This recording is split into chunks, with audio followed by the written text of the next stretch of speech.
Welcome to Friday's Market Wrap-Up here at T3 Live. Matthew Buckley, the Chief Options Strategist, and the biggest news on today's radar, obviously the jobs number.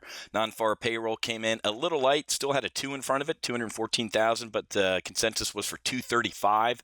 Previous month, though, was revised up to 256 from 248.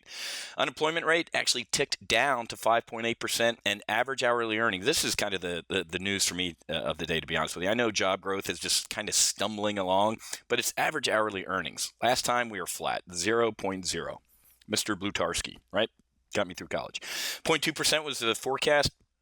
Only seen 0.1%. Okay, not really mind-blowing growth in our average hourly earnings. Okay, so wage growth is stagnant. There's good and bad in the jobs report. The labor force participation rate actually stopped its implosion. Right, we were at Jimmy Carter 30-year lows here. Well, the bleeding stopped a little bit with the labor force participation rate. But the biggest thing to take away from the jobs report is what it's going to do to the Fed. Now, Madam Chairwoman spoke a little soon after the numbers came out. She was over in Paris, mainly flying formation with Mario Draghi. And in the laugh-a-thon that I watched, she was talking about how QE has worked. To produce economic revival in the United States. She owes me a computer. I think I spit my coffee all over my computer.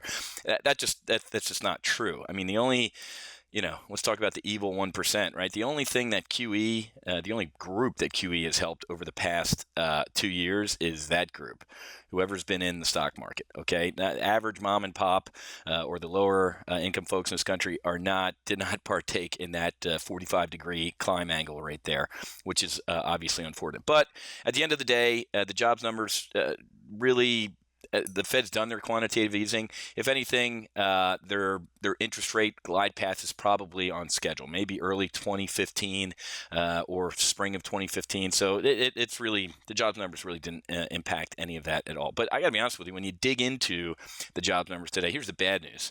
We're going to have more waiters and bartenders in a little bit than manufacturing workers. That's where we're creating jobs. We're not necessarily creating great jobs. It's good for people who didn't have a job and now they're a bartender or waiter. Good on them. God bless.